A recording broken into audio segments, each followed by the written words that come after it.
Hi families, Becca Swisher here, Early Childhood Director for Peers, Royalton, Swanville, and Upsala, and also a parent educator for the Little Falls District.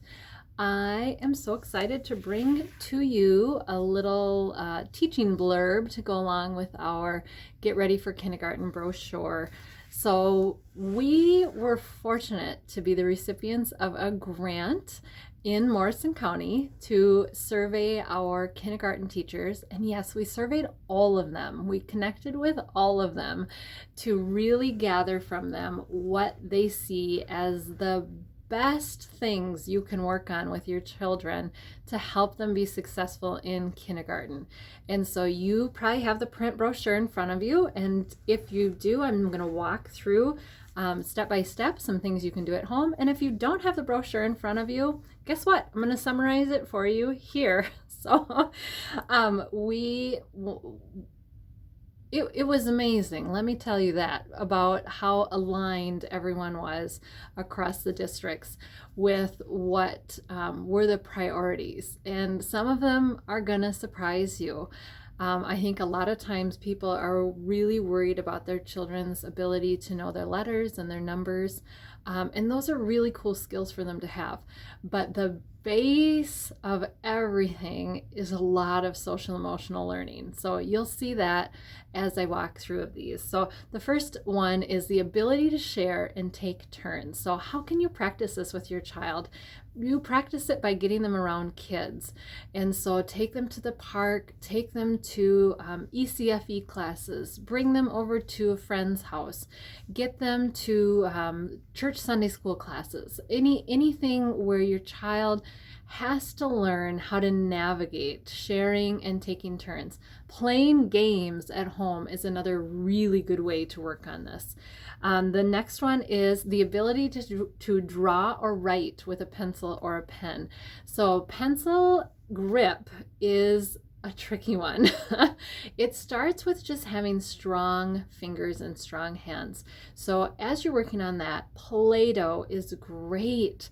Being out on a playground where kids have to grip and hold and move on the playground equipment is another great thing.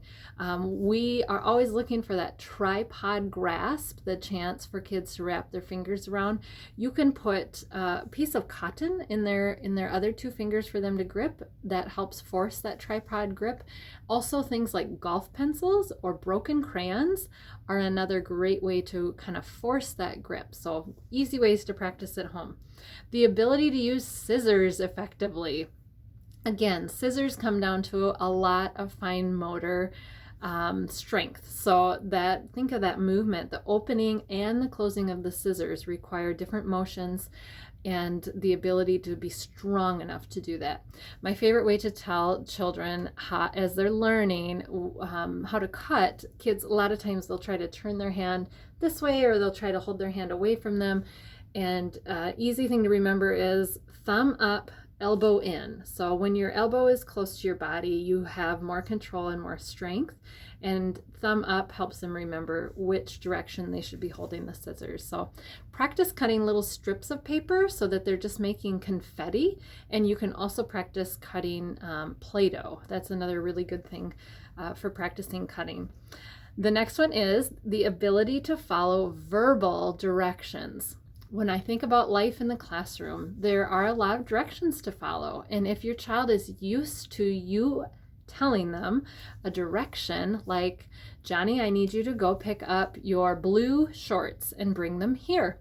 So that is a two-step direction. He's got to pick up the shorts and he has to bring them to you. That's a great way to practice. Having kids help set the table, do chores, simple things that gets them used to that idea of someone asking them to do something and them having to pay attention to be able to follow through. Again, playing games is a great way to do this. It doesn't have to be formal. You shouldn't be drilling any of these into your kids. All of these things can just weave through your normal day in life and time. So the ability to wait in a line, this is a tricky one. And another one that we do a lot at school, lining up to go to recess, lining up to go to lunch, lining up to go to the library. How can you practice this?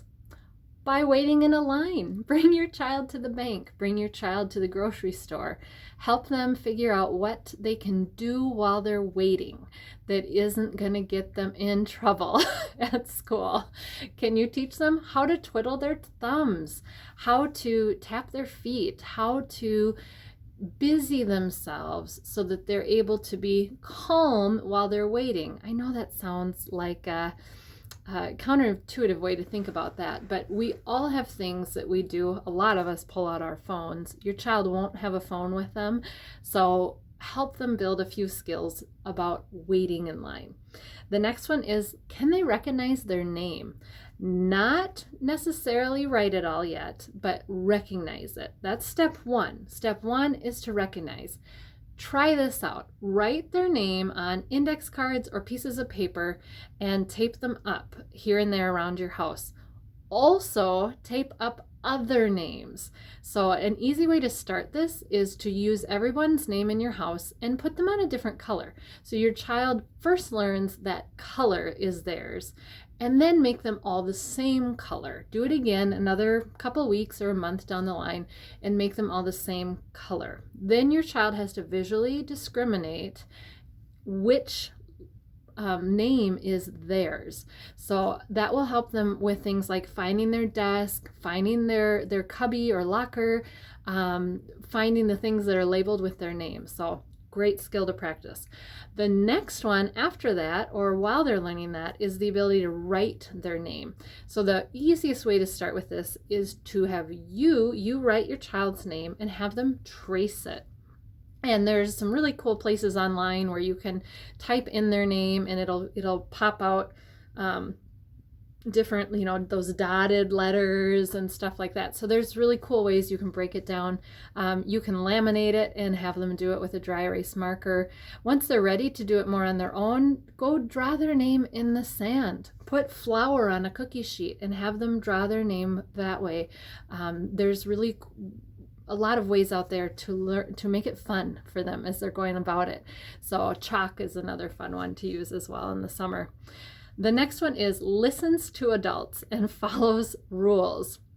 I think games are probably my favorite way for this as well. So the idea that a game has boundaries and parameters, you are given the rules. You have to follow the rules in order for the game to be fun. And there's a lot of listening to adults while you're learning about the games and the rules. So man, break out those family game nights. So much value in those.